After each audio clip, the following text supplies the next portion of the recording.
بسم اللہ الرحمن الرحیم اللہم صلی علی محمد وعلی آل محمد. ویلکم ٹو دا شو. صاحبوں، ایران کا پاکستان پر حملہ میں سمجھتا ہوں کہ پورے پاکستانیوں کو تمام سیاسی اختلافات بھلا کر اس وقت یکجان ہو جانا چاہیے اور فوجی قیادت سے بھی جو بھی اختلافات ہیں ان کو بھلا دیجیے اور پاک فوج کے شانہ بشانہ کھڑے ہونا چاہیے. اچھا، اب آئیے ذرا گہرائی میں اتر کر جائزہ لیجیے کہ حقیقت کیا ہے. پہلا سوال، یہ حملہ اچانک کیسے ہوا؟ جھگڑے کی اصل وجہ ضرور جاننا چاہیے آپ کو. کوشچن نمبر 2، ہمارا ایئر ڈیفنس کا سسٹم وہ کہاں تھا اور ہمارے میزائل نے ان کے میزائل کا فوری جواب کیوں نہیں دیا؟ یہ اس لیے اہم ہے کہ یہاں پہ ہمارے بہت سارے ایٹمی پلانٹ کی چیزیں بلوچستان میں موجود ہیں.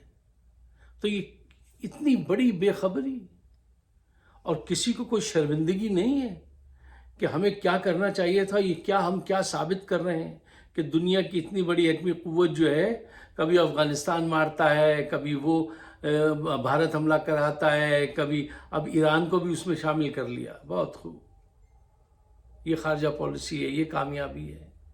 دیکھیے، پہلا سوال کہ یہ اصل وجہ کیا ہے؟ وجہ یہ ہے کہ جس جگہ پہ حملہ ہوا ہے یہاں سے ایران سے تیل بھی اسمگل ہو کے آتا ہے. یہ دراصل دو ممالک کی انٹیلیجنس ایجنسیز کے درمیان میں سینگ لڑے ہوئے ہیں. ان کی جنگ ہے، ایران کی جنگ نہیں ہے پاکستان کے ساتھ. اچھا، وہاں سے اور بہت ساری اشیاء اسمگل ہوتی ہیں یہاں سے وہاں سے. اس کے علاوہ وہاں کے دہشت گرد جو ہیں ان کے تعلقات یہاں پر ہیں، وہ یہاں پہ آگے چھپ جاتے ہیں.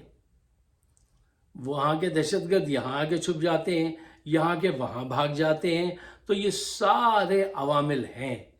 ایگزیکٹلی پن پوائنٹ کرنا کہ یہ ریزن بنا، یہ تو پتہ ہے کہ یہ ایجنسیز کا کھیل ہے، یہاں تک تو میں آپ کو بتا سکتا ہوں. لیکن ایگزیکٹلی کیا ہوا پچھلے ہفتے، یہ 2-4 دن پہلے، یہ اس کا ہمیں علم نہیں ہے تو ہمیں کچھ کہنا بھی نہیں چاہیے. لیکن یہ بات یاد رکھیے کہ یہ دونوں طرف کی انٹیلیجنس ایجنسیز جو ہیں یہ ان کا ٹکراؤ ہے. اچھا، دوسرا سوال بڑا قابل غور ہے کہ ہمارا ایئر ڈیفنس سسٹم کہاں تھا؟ کیا یہ ہماری انٹیلیجنس فیلئر نہیں ہے؟ اور پھر یہ ہمارا جو ڈیفنس سسٹم تھا وہ کہاں تھا؟ وہ کیا فیلئر تھا یا کیوں نہیں دیکھا؟ مطلب یہ کیسے ممکن ہے کہ کوئی میزائل داغ دے اور آپ کی جو ٹیکنالوجی ہے اس نے کیوں نہیں جواب دیا؟ اس کا ریسپانسبل کون ہے؟ اس کو بلا کے پوچھنا چاہیے. یعنی یہ تو نکتہ کوئی اٹھا ہی نہیں رہا. بس کچھ لوگ جوشیلے انداز سے فوراً جنگ چھیڑ دو. دیکھو، جنگ چھیڑنا آسان ہے، جنگ کا بھگتنا اور اس کو روکنا بہت مشکل ہے. جنگ چھیڑ دو. آپ آج کے حالات میں جنگ افورڈ نہیں کر سکتے. اور جن کو بہت زیادہ شوق ہے نا جنگ کا، ان کو چاہیے کہ وہ جنگی نغمے سن لیں یا ورچوئل جنگ لڑ لیں. اپنے کمرے میں جا کے کسی کمپیوٹر میں بیٹھ کے کوئی جنگ کی وہ کریں، گیم کھیل لیں. آپ لڑنے کے قابل نہیں. کتنی جنگیں لڑی ہیں اور کتنی جیتی ہیں، یہ وقت نہیں ہے کہ وہ میں منہ کھولوں اور وہ باتیں آپ کے سامنے رکھوں. دیکھیے، حقائق کیا ہیں ان کو جانیے سچائی کے ساتھ تاکہ رستہ اچھا ملے. 1960s تک پاکستان اور بھارت ہر لحاظ سے ساتھ ساتھ چل رہے تھے. ایٹمی ترقی میں ہم ان سے آگے تھے، معیشت میں بھی ہم بہتر تھے. ٹھیک ہے. اس کے بعد سے یہ جو جرنیلوں نے آنا شروع کیا ہے اور آئین کو یہ کک مارتے ہیں، عدلیہ کو یہ کک مارتے ہیں، کرپٹ لوگوں کو یہ ملاتے ہیں، ان کی پشت پہ یہ بیٹھے ہوتے ہیں، اور آج حالات کہاں پہنچا دیے ہیں. چاہے فورن پالیسی ہو یا اکانومی ہو اس ملک کی، سب کا بیڑا غرق کر دیا ہے انہوں نے. حقیقت تو یہی ہے. اب آپ میرے پاس ٹائم کم ہوتا ہے اور میں ڈائریکٹ بات کرنے کا عادی ہوں, تو حقیقت یہی ہے. اچھا, اب آپ یہ دیکھیے, آپ کی معیشت اور خارجہ پالیسی دونوں ناکام ہیں. آج افغانستان, ایران, بھارت, جو جس کا جی چاہتا ہے وہ حملہ کر دیتا ہے. کیوں حملہ کیوں کر دیتے ہیں؟ سب کی کرنسی تم سے زیادہ اچھی ہے, سب کی معاشی حالت تم سے بہتر ہے. آپ کو پتہ ہے اس وقت انڈیا, چونکہ وہ سائز میں بہت بڑا ہے تو اس کا ذرا میچ صحیح نہیں لگتا, اس کو کمپیئر نہیں کرنا چاہیے ہمیں اپنے آپ کو اس کے فارن ریزرو سے. وہ کنٹری بھی تو کتنا بڑا, 10 ٹائمز بڑا کنٹری ہے, لیکن اس کے فارن ریزرو $500 بلین پلس ہیں. ٹھیک ہے, اس سے آپ کمپیئر نہیں کر سکتے. آپ کے پاس تو 2-4 بلین ہے, وہ بھی مانگے ہوئے ہیں. قرضے پہ قرضہ لیے جا رہے ہیں, قرضے پہ قرضہ لیے جا رہے ہیں اور کھائے جا رہے ہیں. اس قرضے کو کھا جاتے ہیں یہ سارے حکمران طبقہ جو ہے. بنگلہ دیش سے کمپیئر کر لیجئے اپنے آپ کو, اس کا تو وجود ہی آپ سے آیا, اور کتنے غریب لوگ تھے وہ. ان کا فورن ریزرو آج 42 بلین سے زیادہ ہے. ہمارا 2-4, وہ بھی مانگے تانگے کی. یہ حالت کس نے کرائی, کیسے ہو گئی؟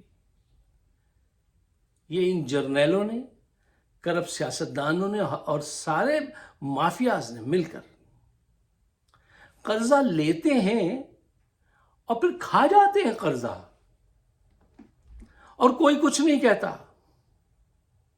وہ سوچ ہی نہیں ہے, پاکستانیت کی سوچ ہی. اس پہلا آدمی ہے یہ عمران خان جس نے آ کے یہ سوچ پیدا کی کہ تیرا میرا رشتہ کیا, لا الہ الا اللہ ہے. یہ سوچ آج تک کسی نے نہیں پیدا کی. اچھا, جو اس وقت آپ کا اس قابل ہے کہ ان حالات میں آپ کے کام آ سکے, اس کو اٹھا کے آپ نے کیا ہوا بند, اور کرپٹ لوگوں کو دی ہوئی ہے حکومت. یہ کنٹینیویشن ہے, یہ جو حکومت ہے یہ نگراں کی, اس سے پہلے 2 سال تک وہ نون لیگ کر رہی تھی حکومت, زرداری کر رہے تھے حکومت. یار شرم کی بات ہے, شرم کی بات. دو کیا کہتے ہیں, چلو بھر پانی میں نا ڈوب مرو. آپ نے اس کو وزیر خارجہ بنا کے بھیجا, بلاول کو, جس کی نہ عقل ہے نہ شعور ہے, اس کو کوئی تجربہ ہی نہیں ہے زندگی کا, کسی اس نے زندگی میں کوئی کام ہی نہیں کیا. یار نانا صاحب تھے, میں مانتا ہوں ان کی, میں بڑی عزت کرتا ہوں, وہ بڑے زبردست فورن منسٹر تھے. لیکن آپ کیا ہیں, آپ کو کیا آتا ہے, آپ یہ بتائیے. ایک تو اس سے میں تنگ آیا, نانا یہ, دادا وہ. بھئی آپ کیا ہیں, آپ یہ بتائیے, آج کی بات کیجئے. کوئی تجربہ ہے؟ وہ خاتون, کیا نام تھا ان کا, ان کو لے کے سوئٹزرلینڈ چلا گیا, کہہ رہا ہے میں ان سے سیکھ رہا ہوں یہاں پہ, اب پتہ نہیں کیا سیکھ رہا تھا وہاں پر.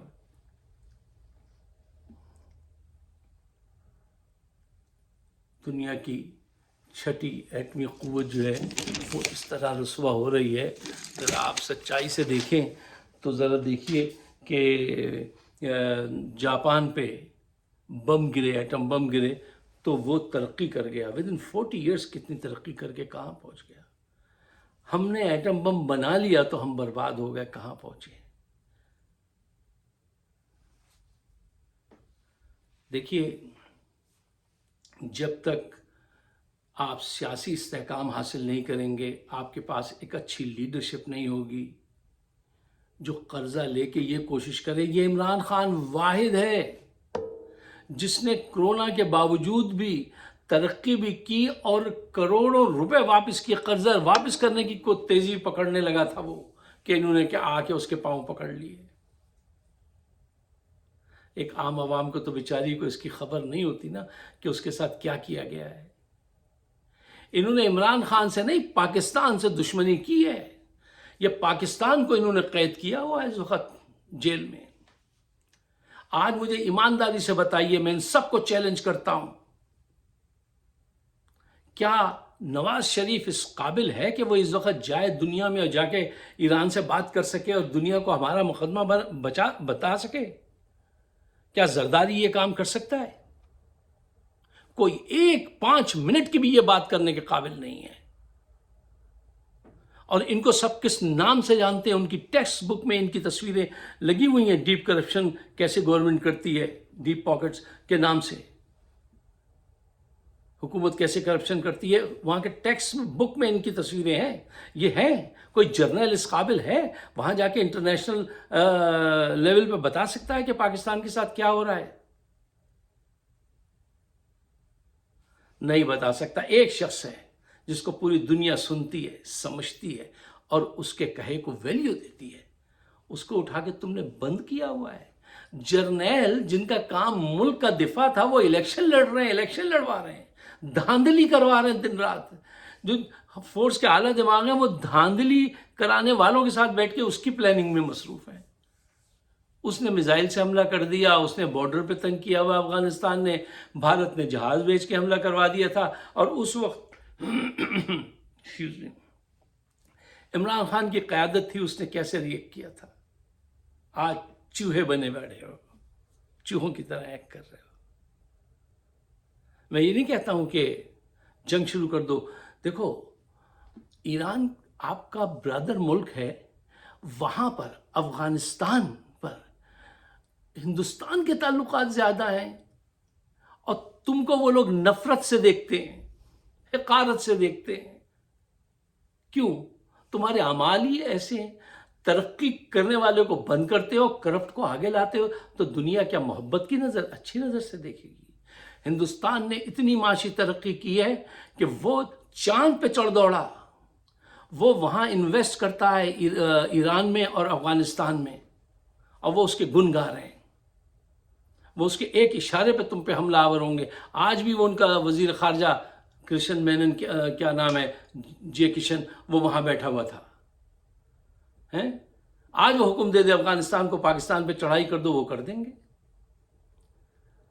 کیوں؟ تمہاری کوئی معاشی حیثیت ہی نہیں ہے، تمہارا سیاسی استحکام ہے ہی نہیں.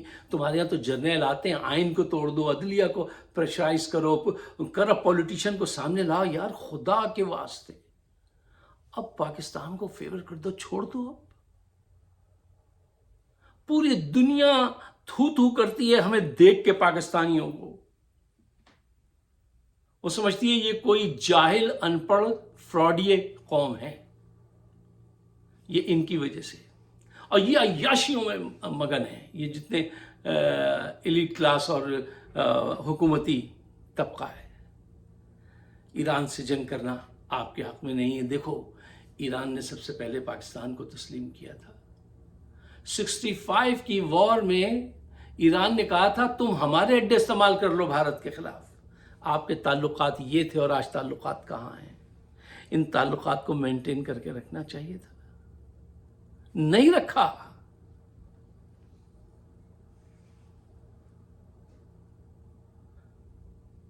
اور آج تک وہی ضد ہے، وہی بے حیائی چھائی ہوئی ہے کہ وہ جو ہے ہم حکومت کریں گے اور لوٹیں گے، اس سے قرضہ لیں گے، اس سے 25 بلین لیں گے، اس سے 25 بلین لیں گے.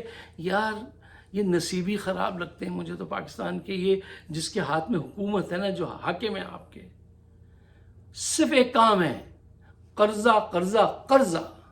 اور اس میں سے کمیشن کے بہانے کھاؤ، دوسرے بہانے کھاؤ، اور اربوں روپے منی لانڈرنگ کرتی ہے. ثبوت موجود، یہ نہیں دعویٰ واہ نہیں، ثبوت، پریکٹیکل اسٹیمپس والے ثبوت، ریمیٹنسز کے پیپرز موجود ہیں. دوسرے دن اس پہ وہ ہونی تھی، فرض جرم عائد ہونی تھی. شہباز شریف پہ اس کو جیل میں ہونا چاہیے تھا. 22 ارب کے اس کے وہ تھے، 11 یا 22 ارب کے وہ تھے پیسے ریمیٹنس کیے ہوئے تھے. بجائے اگلے دن جیل میں جانے کے، باجوہ نے لے آ کے اس کو پرائم منسٹر بنوا دیا. اب باجوہ سے کوئی نہیں پوچھے. اس ملک کا آرمی چیف جرنلسٹ کو بلا کے جب یہ کہے ہم بھارت سے نہیں لڑ سکتے، ہمارے ٹینکوں کو تو زنک لگ گیا ہے. یار کہاں لے جا کے چھوڑا ہے انہوں نے آپ کو؟ ہم نے تو اب احساس ہو رہا ہے اس بڑھاپے میں آ کے کہ دھوکہ ہوا. ہماری سوچ جو ہمارے ماں باپ نے ہمارے ذہن میں بھر دی تھی، ہم پاکستانی، ہم تو لیڈ کریں گے دنیا کو، اور ہم یہ کر دیں گے، توحید کے نعروں سے دنیا کو ہلا دیں گے، ہم اتنی ترقی کریں گے، اور یہ اور وہ سب بیکار تھا، سب جھوٹ تھا، فریب تھا. ہم دھوکہ دے دیتے رہے آج تک. کوئی بھی حادثہ ہو جاتا تھا میں کہتا تھا نہیں we will make it, we will do this. نہ آپ کچھ نہیں ہیں. آج کی دنیا جیو پالیٹکس سے جیو اکنامکس کی طرف آ چکی ہے. اکانومی میں آپ کی کیا حالت ہو گئی ہے. سرٹیفائڈ کرپٹ لوگوں کو اقتدار دیا ہے انہوں نے، جرنیلوں نے، اور آج بھی ان کو اقتدار دینے کے لیے بے چین ہیں. کیوں بے چین ہیں ان کو اقتدار دینے کے لیے؟ آپ یہ سوال نہیں اٹھایا جائے. جیسے کوئی عقل اور فکر کی بات کرے کہہ دیں یہ غدار ہے، اور آج یہ کہہ دیں چلو جی چلیے جنگ لڑنے چلیے، اور ٹوٹے کر دیں گے، مول پا دیں گے، انج کر دیں گے، کچھ نہیں کر سکتے آپ. وہ اچھا ہے. اور جو عقل کی بات بتائے کہ بھائی دیکھ کے جاؤ آگے گڑھا ہے، وہ یہ غدار ہے. کہنے دو غدار ہے، لیکن حق کی بات کہو. حد ہو گئی ہے. یہ بے عزتی سہتے سہتے زخم دل میں ذہن میں پیدا ہو گئے کہ یا اللہ کوئی عذاب بھیج کے ان سے ہماری جان چھڑا دے. جو پڑوسی اٹھ رہا ہے وہ مارنے کے لیے تیار ہے، اور ان کی کان پہ جو نہیں رینگتی. اور وہ ایک مرد مجاہد جس نے کہا تھا کہ نہیں بھارت سے، اقوام متحدہ میں وہ کہہ کے چلا گیا تھا کہ اگر بھارت کے ذریعے تم نے ہم پہ حملہ کرایا تو ہم ریٹیلیٹ کریں گے، ہم سوچیں گے نہیں. اور اس نے کر کے بھی دکھایا تھا، ورنہ ان میں دم خم تھوڑی تھا. اس کو بند کیا ہوا ہے ظالموں.